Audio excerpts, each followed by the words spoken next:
Tem um pouco do viés, acho que da minha formação, da minha visão de mundo, cara. Eu acho que é quando o cara não presta atenção no seu cliente, né? Nesse sentido, às vezes falta um pouco de humildade, né? Para o empresário, empreendedor, né? Tanto faz, ele não presta atenção no seu cliente. Então, o que eu quero dizer com isso? O que é criar valor no final do dia, né? Criar valor é uma equação meio simples, né? É você gerar um tanto de benefício para o consumidor, ao mesmo tempo em que você consegue gerar lucratividade para a sua atividade. Então, você tem que resolver essa equação. Quando você só põe na conta o tanto de lucro que você tem que ter, às vezes você tira tanto do benefício que o consumidor tem, você sobe demais o preço e você tira todo o benefício que ele percebe naquela compra. E aí ele para de te consumir. Isso é fatal, não tem o que fazer com isso, entendeu? Quando você para de escutar o cliente, normalmente você comete esse tipo de escorregada, assim, você faz essas besteiras, né? Eu falei que eu tive um pet shop, né? Durante muito tempo, a gente montou uma estratégia de pet shop, que era uma loja grande lá aqui em São Paulo, né? No Tatuapé, na Zona Leste, né? Um bairro bacana. Então a gente fez uma análise, olhou para o mercado, né? Depois de eu ter trabalhado com a minha primeira empresa, eu já tinha aberto a floricultura, depois eu abri um estacionamento, logo na sequência eu fui para o pet shop, né? E depois de ter aberto essas duas empresas, a gente já estava um pouco mais esperto ali para fazer alguma análise, escolhemos um bairro legal, deu tudo certo. A gente entrou com um modelo de negócios muito bem estruturado. Então criamos um espaço grande para a loja, colocamos lá espaço de estética, banhetosa, um espaço de clínica e um bom espaço, porque ocupava bastante espaço na loja, para alimentação, ração e um tanto ali de acessórios. Cara, mas a margem de contribuição que a ração dá é muito estreita. Perto de 20% quando você negocia bem. E a gente estava no começo, não tinha capacidade de negociação. Na época em que eu comecei a trabalhar, já tinha um cara que hoje chama Pets, aqui em São Paulo, que agora antigamente chamava Pet Center Marginal. Esse cara hoje já se juntou inclusive com a Cobase, que é outra grandona. Esses caras são gigantes, né? E eles tinham uma capacidade de negociação em compras que eu não tinha. Claro.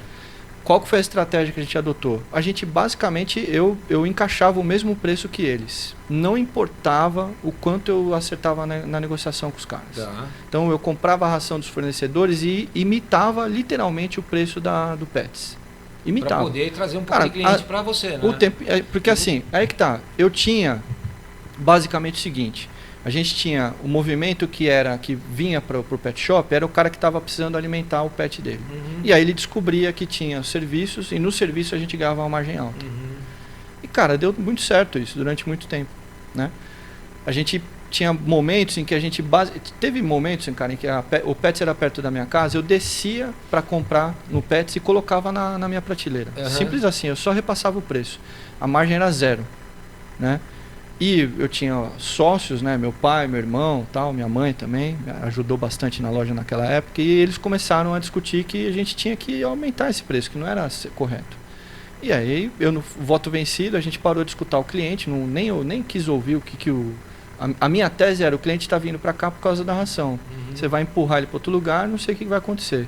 E aí não deu outra, a gente parou de faturar logo na sequência. Entendi. Então, não entender o que cria valor, a ração, cara. Ela servia como chamariz, né? Um dia, cara, a gente precisava crescer. É o que você falou, quando a gente conseguisse escalar o nosso negócio, aí, cara, com dinheiro no bolso, com fluxo de caixa, que eu acho que é uma coisa importante que a gente tem que discutir também, onde é que o empreendedor quebra, né? Ele quebra no fluxo de caixa, cara. Foi o que aconteceu com a gente, né?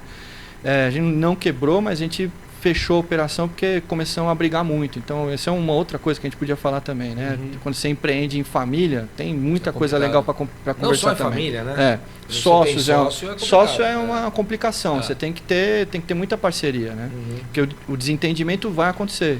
E é no desentendimento que você vê quem é quem, né? Enquanto as coisas estão indo bem, tá ótimo. Tudo lindo. É no desentendimento. O problema é quando começa a diminuir o faturamento, começa algum tipo de problema, aí começam as brigas, né, as encrencas.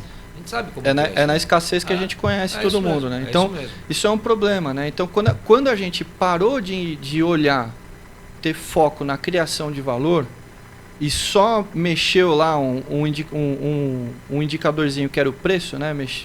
mexeu no indicador, só subiu um pouquinho o preço, cara, acabou a criação de valor do negócio. Acabou. O que a gente cresceu em 1 ano e meio, quase 2, cara, a gente voltou para estacar zero em 6 meses. Entendeu? Nesse caso, não daria para voltar atrás? Tentamos. Aí que tá. A gente tentou mais 1 ano, né? Mas não conseguiu. Porque como um negócio de bairro, o nosso cliente não é um cliente tão rotativo. A gente acabou com a reputação que a gente tinha criado com esse cliente, entendeu? E é difícil convidar o cara depois. Sem contar que a gente empurrou ele para ir conhecer o Pets. Entendeu? Fato. A gente empurrou os caras. Aí perdemos rapidinho, né? A concorrência. Não teve jeito.